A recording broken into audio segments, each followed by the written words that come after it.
Hello, everybody. This is FGC coming to you live From behind the smoke. behind the smoke. Not real live, but Yeah. Yeah. What's up, everyone? Welcome back to another episode of FGC Behind the Smoke podcast. We are your podcast hosts. My name's Adamo. hi, and I'm Boris. And behind the computer screen, we have Francesco, our podcast guru. Shout out to Francesco. He's the man. He is the man. Actually, he does so much for us. It's unbelievable. Yeah. So thanks, buddy. Yeah. The You're the amount man. of train wrecks that he's put back on. Yeah. Yeah. So Boris and I have a habit of really going off topic, and Francesco, he kind of reels us back in a bit. Yeah. We're both very bad at that. So it's- Yeah. Maybe a little bit of ADHD. I don't know. Yeah. Might be So- good for this next episode. Maybe. Probably So, not. yeah.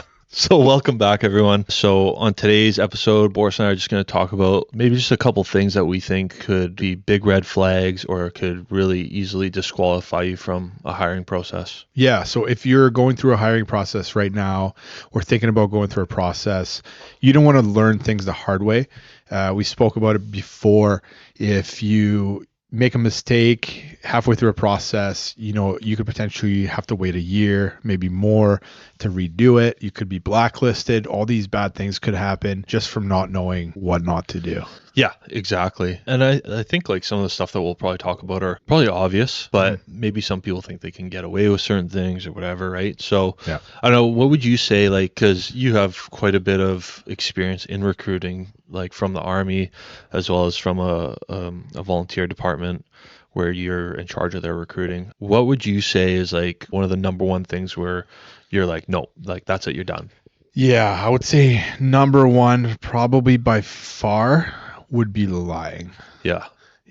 Just like Adamo said, you might think you're getting away with it, but yeah, it's going to come back at you, and it's going to come back hard. If you're not getting kicked out of process, you're losing a job over it. Yeah, exactly. So, and like lying, you could be like 15 years into your career and you could lie about something, Yeah. and that's grounds for dismissal. Yeah, breach of trust. We spoke about this before. We're in a position of trust. Yeah, it could really screw things up for you. And I've seen it in interviews. We talked about it a little bit off the mic, but that panel interview, I was with a couple other members interviewing a recruit, and he's talking about mountain climbing, how much he loves knots and tying himself off on a mountain and all these great things.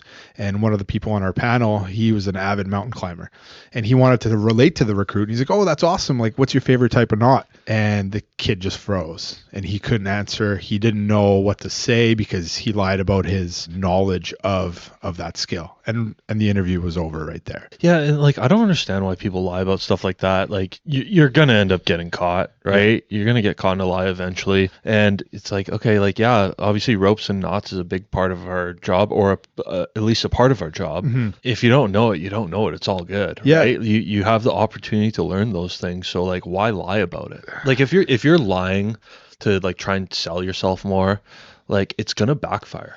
Yeah.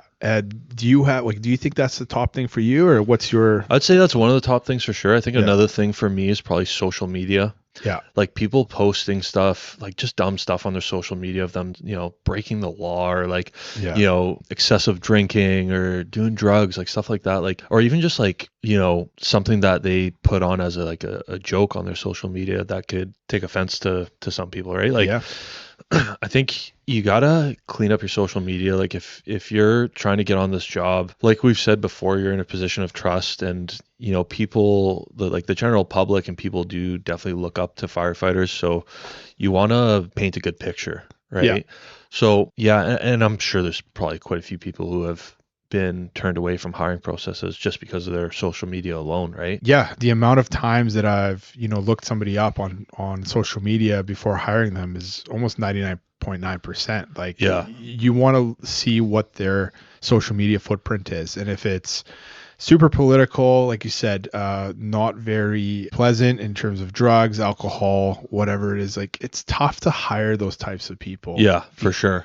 If they can't control their personality on the outside, how are they when the doors are closed? Well, and that's the thing too, is like, I think you as a recruiter, yeah, somebody can come in and have a great interview and all this, but really, like, how well do you actually know that person? So of course you're gonna try and look into their social media and see how they actually are, right? Because people can fake things, right? People can lie about stuff. A lot of times, if you look at their social media, you can go back 6 months to a year, and you can find stuff in some people's, Instagram accounts or whatever that's like, oh, hold up here, this is a red flag. Like, Yeah. do we really want to hire this person, or do we want to work with this person, or whatever, right? Yeah, and you brought up a good point there. Like, they could be lying about something. If you catch them through social media, they're lying again.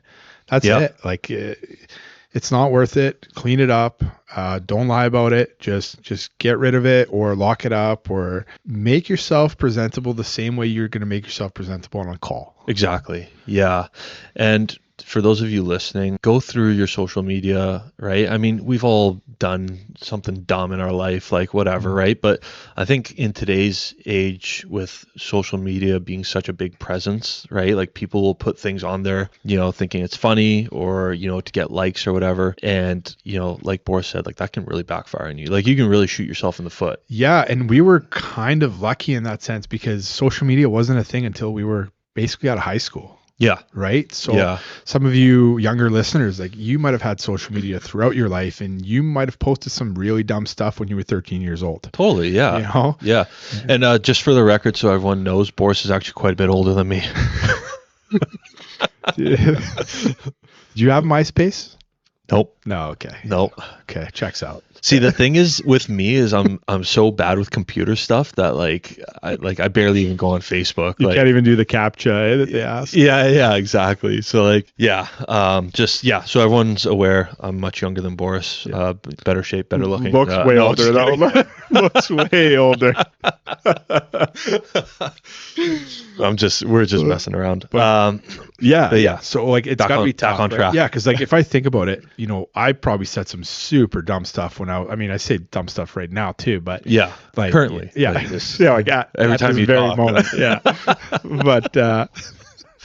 but like, when we were 13, 14, whatever, like, we probably said some outlandish stuff, and for sure nobody ever screenshotted it, saw it, because we didn't have social media. Nowadays, what you said 10, 15 years ago can come back and bite you in the ass. Well, and that's the thing, right? Like, once something's on the internet, like, even if you delete it, it's always there, right? Like you said, somebody could screenshot something. It can really backfire on you, right? So I would recommend that people go through, look at like stuff that you've posted from like 3-4 years ago even, and avoid being overly political on your social media and stuff like that. Always try and remain neutral. Like, we all have our opinions on things, and there's nothing wrong with that. But I think as far as trying to get hired and stuff like that, like, you just want everything to be clean, fairly neutral, right? I don't know. I think a lot of my personal social media is just like hunting and fishing and outdoors and whatever, right? Like traveling, stuff like that. Like, it's nothing. I don't even like post anymore that much. Like, I'll post a nice picture of like a building in Spain that I went and saw.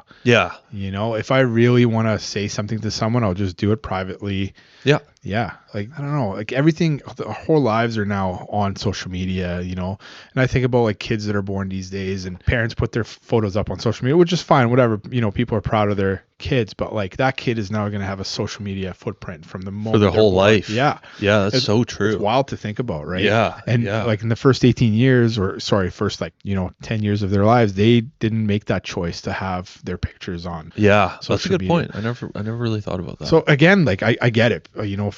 Families are proud of their kids and want to show them, and grandparents are on social media, and they want to showcase their families, and that's cool. But you have to. It's a different way of thinking now. Yeah, it is. You have to implement it. Yeah, and just, you got to remember, once you're hired on somewhere, you're representing that department, right? And you always got to be mindful of that. Like, people are going to know that you're a firefighter, right? And then if you start posting all this dumb crap and stupid pictures of you, getting wasted or whatever the case might be, even though that's kind of in your, it's your time off, your personal life, like, people are still going to see that, and they're going to be like, oh, what the hell? Like, this person's a firefighter? Or I don't know, just try and keep it clean. Like, get rid of any dumb stuff you might have on there, and don't lie, like we talked about earlier. Don't lie about stuff, especially like on your resume and stuff like that. Well, like, that kind of takes us into like one of the other points we probably have about the things that can get you disqualified, or that can basically derail your career, is lying about something in a positive way, like making yourself look a lot better at something than you actually are. Yeah. Like that arrogance. Yeah, totally. It's not a good look, No. right? And like we said earlier, like eventually, like you might be able to get away with it once or twice, but eventually it's going to come around and bite you in the ass. Yeah, you're like, oh, I'm a really good goalie, and they're like, oh, sweet, let me take some shots at you. Yeah, you're like, uh-oh. Oh, yeah. Oh, wait, this guy was a pro hockey player. Like, oh, never mind, I'm not that good actually. Yeah, exactly. So yeah, that's our 2 cents there of things that are a surefire way to get you disqualified or from a hiring process, or even fired if you're already on, right? Yeah. So, you have anything else to add, Boris? No, just again, we're just freeballing here, and these are our own opinions, and we sometimes have notes, but not really. This is just our own personal take on things that can really. Again, you don't want to learn these mistakes the hard way. Yeah, for sure. Yeah, absolutely. And like Boris said, I mean, we're unscripted.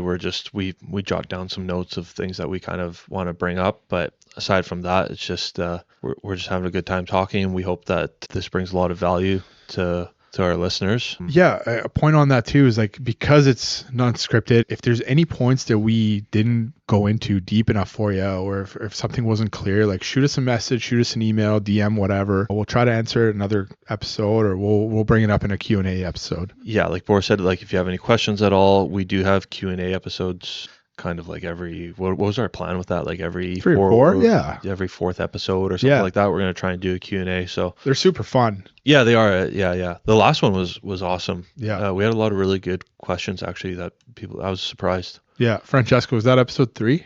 3. Yeah. So Q&A episode 3. Yeah. Yeah. That's awesome. Hey everyone, we just wanted to take a moment quickly to thank our sponsors. Our first sponsor is CanCon Construction. CanCon is located in Abbotsford, BC.